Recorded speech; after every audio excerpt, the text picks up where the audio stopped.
This is San Michelle, and this is going to be a little bit more relaxed in this video essay, because this is it's important, but not as important as the previous ones.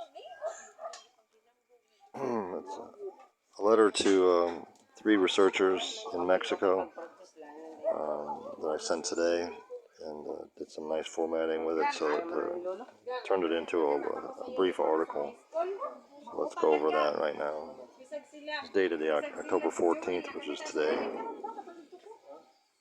A letter about potential differential decay rates, and we're referring to anti-neutron versus neutron. The following is the title of an article of the authors that I wrote to this year, with that archive underneath. The title of their article is Feasibility Study to Characterize the Production of Antineutrons in High-Energy Proton-Proton Collisions Through Charge Exchange Interactions, and the archive reference is 2309.07395V1, version 1. So this is the beginning of my letter to them, the three Mexicans. Dear researchers, please forgive my simplistic questions, if they seem such, with respect to the article named in the subject of this email. They may seem basic, but relate to fundamental assumptions in our framework. Please examine the CEX diagram included at the bottom of this letter, which here I was able to insert it right below that. But in the email it was had to attach it to at the bottom.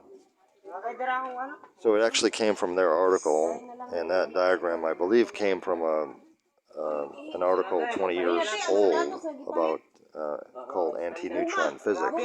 I tried to get a copy of that, but it's currently unavailable for me. Just only able to get the abstract on ResearchGate. Anyways, with that diagram, you're supposed to look from left to right and realize that in the process of traveling near each other, I suppose, as a pair, a neutron, anti-neutron can spontaneously transform into a proton-antiproton pair via charge exchange, which is I guess it's a standard model concept, essentially relating the quarks within. I must assume the charge exchange occurs in flight before the charged particles, the protons on the right, arrive at detectors. My core question relates to the potential asymmetry between decay rates of the neutron and anti-neutron. For theoretical reasons, I suspect the temporal asymmetry of approximately 0.041114, meaning for every symmetric production of neutrons and antineutrons, if we could detect these directly, for every 100 neutrons detected, we should only count 4.1 antineutrons. So I suppose what I'm proposing inadvertently is checking the state of the pair before they perform charge exchange in flight with staged identical detectors that minimally attenuate the primary beam.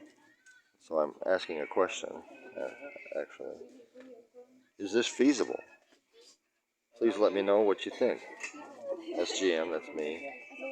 P.S. We may acquire a tremendous amount of data in the process. In other words, by asking questions and setting up additional detection equipment, we could learn a lot more than just producing antineutrons.